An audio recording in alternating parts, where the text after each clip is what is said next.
কারা ভগবান শ্রীকৃষ্ণের কাছে শরণাগত হয় না?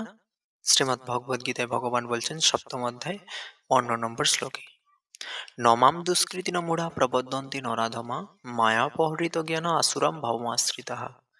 মূঢ় নরাধম মায়ার দ্বারা যাদের জ্ঞান অপহৃত হয়েছে, যারা আসরিক ভাব সম্পন্ন, সেই সমস্ত দুষ্কৃতকারীরা কখনো আমার শরণাগত হয় না।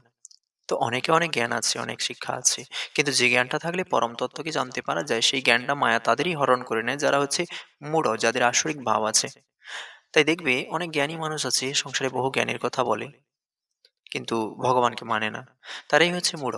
হিরণ্যকশিপু, রাবণ আদি অসুরীরা বিদ্যা বুদ্ধিতে কারো চাইতে কম ছিল না।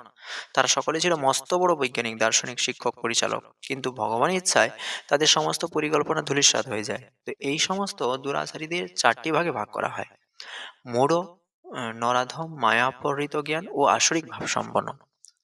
তো মূঢ় হচ্ছে তারা যারা কঠোর পরিশ্রমী ভারবাহী পশুর মতো মূর্খ। তারা সবসময় তাদের নিজেদের পরিশ্রমের ফল নিজেরাই ভোগ করতে চায়, তাই তারা শ্রী ভগবানকে তাদের কর্ম উৎসর্গ করতে পারে না।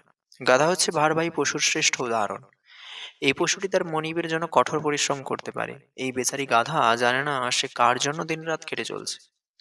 একটুখানি ঘাস খেয়ে উদরপূর্তি করে, মনিবের হাতে মার খাওয়ার আতঙ্কে একটুখানি ঘুমিয়ে ওঠে এবং গর্দভে সঙ্গ করতে গিয়ে লাথি খায়, আর সে মনে করে যে সে খুব সুখেই আছে।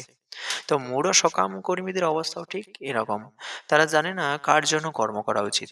তারা জানে না যে কর্ম করার প্রকৃত উদ্দেশ্য হচ্ছে যজ্ঞ, অর্থাৎ ভগবানকে সন্তুষ্ট করাই হচ্ছে কর্ম করার যথার্থ উদ্দেশ্য।